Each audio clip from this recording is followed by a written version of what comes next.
बच्चियां कहती हैं कि ये जो ब्रह्मचर्य है ये तो लड़कों का कॉन्सेप्ट है, हमारे शरीर पर क्या प्रभाव पड़ता है। ये 99% ऐसा होता है कि आपको धोखा मिलता है, आप इधर की रहती हैं ना उधर की रहती। बच्ची तो बहुत अच्छी है पर किसी ने कुछ ओपरा करा दिया है, कुछ भूत का साया है, कुछ प्रेत का साया है। यदि आप ब्रह्मचर्य नाश कर रही होंगी तो आपके चेहरे पर पिंपल्स बहुत सारे आने शुरू हो जाएंगे, चेहरा खराब होना शुरू हो जाएगा, दाग धब्बे आने शुरू हो जाएंगे, शरीर में विभिन्न।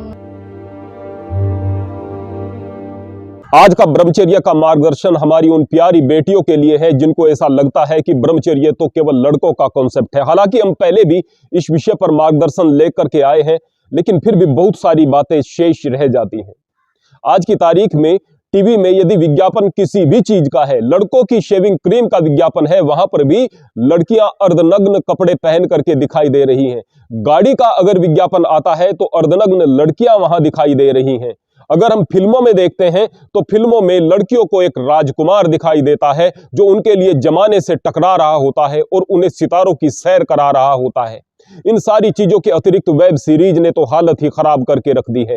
हर स्थान पर कुछ ऐसी चीजें दिखाई जा रही हैं जहां हमारी बच्चियों के मस्तिष्क में पहले से ही एक बात बैठ जाती है, जब हम बड़ी होंगी हमारे लिए भी एक राजकुमार होगा जो हमारे लिए दुनिया से टकराने की हिम्मत रखेगा और बस उसके साथ ही जीवन अच्छे से चलेगा। जहां फिल्में बच्चियां देखती आई हैं वहां पर हीरो है, हीरोइन है, प्यार होता है, बगावत होती है, हजार प्रकार की ऐसी चीजें हैं। आज बात यहीं तक नहीं रही है, वेब सीरीज से भी आगे बढ़ गई है। इंस्टा पर क्या क्या चीजें हम नहीं देखते हैं, बहुत सारी शॉर्ट्स ऐसी हमारी बच्चियां देख रही हैं, हमारे बच्चे देख रहे हैं।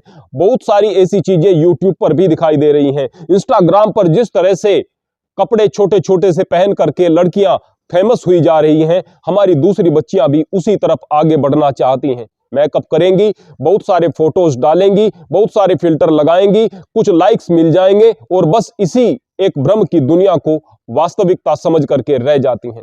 आज वह घर जाकर के अधनंगे कपड़े मांगती हैं, ऐसे कपड़े मांगती हैं जो टाइट फिटिंग वाले हों। उनको अगर कोई ट्रेडिशनल कपड़े पहना दे तो उन्हें ऐसा लगता है इज्जत कम हो जाएगी और बाहर तो फिर हमारी कुछ हैसियत रहेगी ही नहीं। माँ बाप उनके लिए वो महंगे महंगे कपड़े लेकर के आते हैं जो काफी टाइट फिटिंग के होते हैं, काफी शरीर पर चिपके हुए होते हैं, बस शरीर पूरा का पूरा दिखाई दे रहा होता है, रंग ही अलग दिखाई देता है, अधनंगा शरीर दिखाई दे रहा है। ला करके माँ बाप दे रहे हैं, इसलिए दे रहे हैं क्योंकि बच्चियों वो आपसे प्यार करते हैं। उन्हें इतना पता नहीं है कि वास्तव में इसका परिणाम क्या होगा।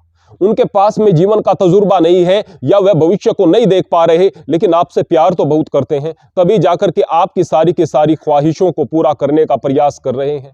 पुराने जमाने में जब बच्चियों को इतना अधिकार नहीं था, जहां लड़कों की तो बहुत देखभाल की जाती थी, लड़कियों का तिरस्कार हुआ करता था, या फिर लड़कियों की हत्या कर दी जाती थी, या फिर लड़कियों को उपेक्षित समझा जाता था, उन्हें पढ़ाया लिखाया नहीं जाता था, स्वतंत्रता के नाम पर कुछ भी नहीं था। आज जमाना बदल रहा है। आज की तारीख में माँ बाप बच्चियों का ख्याल रख रहे हैं, लेकिन आपके माँ बाप आपकी नाजायज बातों को भी यदि मान रहे हैं तो फिर यह समझिएगा कि वह आपसे कितना प्रेम करते हैं, कितनी मोहब्बत करते हैं। लोग उनसे कह रहे हैं कि आपकी बच्चियां बिगड़ जाएंगी, वो कहते हैं कि हमें अपनी बच्चियों पर पूरा विश्वास है।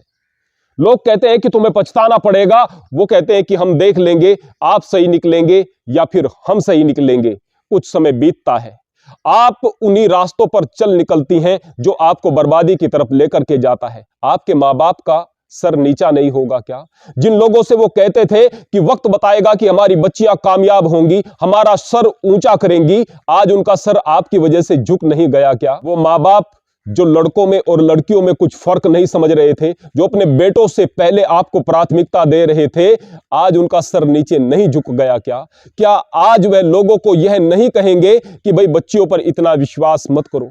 क्या वो नहीं कहेंगे कि वो लोग ही सही थे जो पुराने जमाने में इतने सारे प्रतिबंध रखते थे?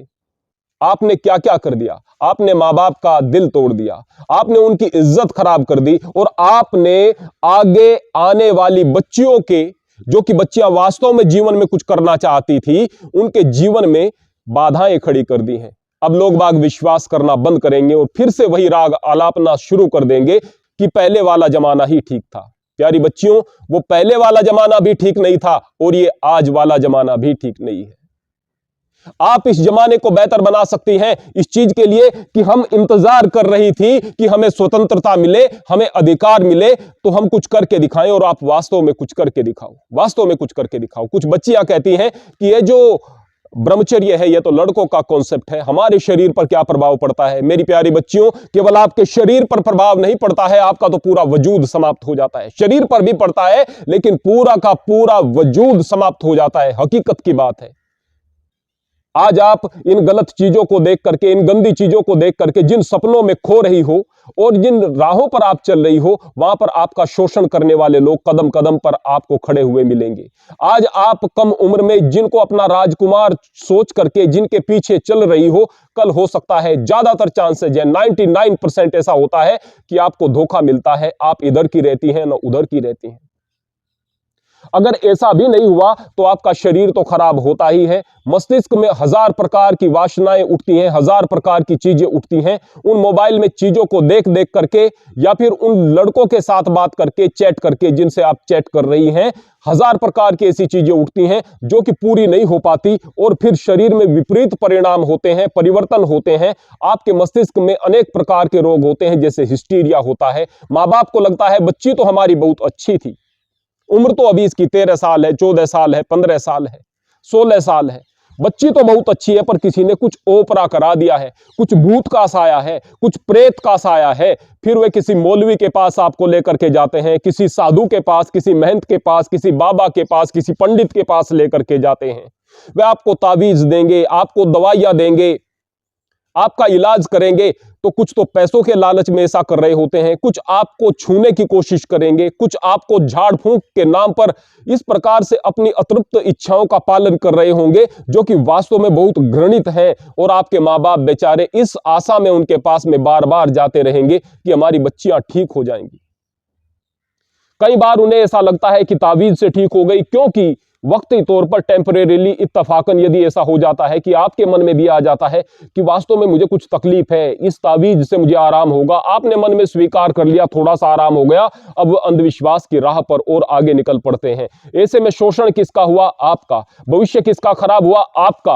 और लोगों को पता चल गया कि इनकी बच्ची जो है वह तो बीमार है, उसको तो इस प्रकार से तकलीफें हैं, आगे आपकी शादी होने में भी दिक्कत आएगी, आपको अच्छा घर मिले या न मिले, हजार प्रकार की दिक्कत हो रही है। भविष्य आपका खराब हो रहा है। माँ बाप का सपना था कि आप IAS PCS बनेंगी, माँ बाप का सपना था कि आप एक अधिकारी बनेंगी, माँ बाप का सपना था कि आप एक डॉक्टर बनेंगी। माँ बाप के सपने आपको लेकर के पता नहीं क्या क्या थे, किस किस तरह से पैसों को जोड़ जोड़ करके रख रहे थे कि मेरी बच्ची की पढ़ाई में यह काम आएंगे। लेकिन माँ बाप को अचानक बेवक्त आपकी शादी करनी पड़ती है और वहां पर वो पैसा भी लग जाता है जो आपकी शिक्षा के लिए लगना था, और भी पैसा कर्ज लेकर के माँ बाप वहां शादी में लगा देते हैं। शादी क्या आपकी ऐसे स्थान पर हुई है जहां होनी चाहिए थी? नहीं, ऐसे स्थान पर नहीं हुई है। वास्तव में वहां पर भी दिक्कतें होंगी। और यदि आप कामयाब होती, उस पैसे से कामयाब होती, उस स्वतंत्रता से कामयाब होती, तो फिर आपके लिए रिश्ते भी अच्छे होते और फिर आपको भविष्य में समझौता भी न करना पड़ता, इज्जत भी होती, माँ बाप का भी सर ऊंचा होता और पूरी लड़कियों की, पूरी स्त्री जाति की आगे भविष्य की जो यात्राएं हैं वो बहुत सुगम हो चुकी होती। यदि आप गलत रास्ते पर हैं तो वास्तव में आप अपने साथ बहुत बुरा कर रही हैं मेरी प्यारी बच्चियों। मैं सबसे पहले आपको बता दूं, जो लड़के सोचते हैं कि हम केवल वीर्यनाश करके अपने शरीर को खो रहे हैं, खराब कर रहे हैं, नहीं भाई। एक एक बार जबकि आप इस तरह के चिंतन को कर रहे होते हैं, उसमें बहुत सारी ऊर्जा का क्षय होता है। आप केवल उस लिक्विड को न सोचो जो आप बहा रहे हैं, केवल उसी से कमजोरी नहीं आ रही। जिस ऊर्जा का, जिस ओज का विनाश हो रहा है, वो बड़े सूक्ष्म स्तर पर काम करती हैं। आज की तारीख में बहुत सारे ऐसे डॉक्टर हैं जो नए नए पढ़ करके आए हैं एलोपैथी को और कह रहे हैं इससे कोई फर्क नहीं पड़ता। लेकिन उसी एलोपैथी में आपको बहुत सारे ऐसे डॉक्टर मिल जाएंगे जो कहेंगे कि हम नए नए पढ़ करके आए थे, हमने भी यही पढ़ा था कि वास्तव में इससे कुछ फर्क नहीं पड़ता, लेकिन हमने पाया है, बाहर जाकर के पाया है, हमने समाज में निकल करके पाया है, हमने लोगों को देख करके और परेशान लोगों को देख करके पाया है, तजुर्बे से पाया है कि बहुत फर्क पड़ता है। सबसे पहले मेरी प्यारी बच्चियों आपको बता दूं, यदि आप ब्रह्मचर्य नाश कर रही होंगी तो आपके चेहरे पर पिंपल्स बहुत सारे आने शुरू हो जाएंगे, चेहरा खराब होना शुरू हो जाएगा, दाग धब्बे आने शुरू हो जाएंगे, शरीर में विभिन्न प्रकार की गर्मी पैदा, उष्णता पैदा होना शुरू हो जाएगी, अनेक प्रकार से मस्तिष्क की क्षमताएं समाप्त होने लगेंगी, नींद आपको सही प्रकार से नहीं आएगी, आपकी बायोलॉजिकल क्लॉक्स खराब हो जाएंगी, आप सुबह जल्दी नहीं उठ पाएंगी, आप खोई खोई रहेंगी, आपके मस्तिष्क में पढ़ाई के प्रति जिज्ञासाएं समाप्त समाप्त हो चुकी होंगी। आप जीवन में अपने सारे के सारे सपनों को खो करके एक ही प्रकार के विचारों में गिरफ्त होकर के केवल एक ही दिशा में चल करके अपने जीवन को बर्बाद कर रहे होंगे। इससे ज्यादा आप अपने भविष्य की बर्बादी क्या चाहती हैं बेटा जी? वास्तव में मेरी प्यारी बच्चियों, मैं आप लोगों को केवल एक संदेश देना चाहता हूं कि आप हमारे यहां पर देवी हैं। वास्तव में आपके पैरों की पूजा की जाती है, आपके चरणों की वंदना की जाती है, इसलिए कि बड़े बड़े विद्वानों को आपने भूतकाल में हराया है, बड़े बड़े ऋषियों को आपने हराया है। आपने गार्गी बनकर के याज्ञवल्क्य को हरा दिया था। जब एक महिषासुर जैसा राक्षस किसी के बस में नहीं आ रहा था तो आपने दुर्गा बनकर के उनका संहार किया था। आप मेरी प्यारी बच्चियों, अगर अपनी जिंदगी को बेहतर तरीके से आगे लेकर के चलोगी तो वास्तव में आप बच्चियों के लिए प्रेरणा बन पाओगी। अपने माँ बाप की सेवा करते हुए, अपने मनोभावों को उनके प्रति सही रखते हुए, उनके सपनों को पूरा करते हुए उनके सर को ऊंचा उठा सकोगी। और यदि गलत रास्ते पर चल पड़ोगी तो आप बाजारू चीज बन करके रह जाओगी। जगह जगह पर आपके साथ खिलवाड़ होगा, जगह जगह पर आपका तिरस्कार होगा, जगह जगह पर आपका शोषण होगा। आप अपने भी जीवन को बर्बाद कर चुकी होंगी, अपने माँ बाप के जीवन को भी बर्बाद कर चुकी होंगी। इसलिए संभल जाओ। मैं उन माँ बाप से कहना चाहूंगा जो कि वास्तव में इस तरफ ध्यान नहीं देते कि वास्तव में संभल जाओ और अपनी बच्चियों की तरफ ध्यान दो। प्यार से उन्हें गले लगाओ, उनसे एक एक बात पूछो, उनके मित्रवत व्यवहार करो। माँ से कहूंगा कि मित्रवत व्यवहार करें, पिता से कहूंगा कि आपकी पुत्री है, आप उसे गले लगा करके अपने पास बैठा करके उसके मन की बात को पूछें और समय समय पर उनको समझाते रहें, मार्गदर्शन देते रहें। और प्यारी बच्चियों, आप वास्तव में अपने भविष्य के प्रति संजीदा हो जाओ। कुछ करके दिखाने पर आओगी तो वास्तव में आप शक्ति हो। आपके अंदर इतनी ऊर्जा है जो कि वास्तव में दूसरों के अंदर नहीं होती। और यदि कुछ करके दिखाने के प्रति आप जागरूक नहीं होंगी तो वास्तव में शोषण का शिकार होने के अलावा और कुछ मार्ग आपके लिए शेष नहीं बचेगा। हरि ओम, हरे कृष्ण।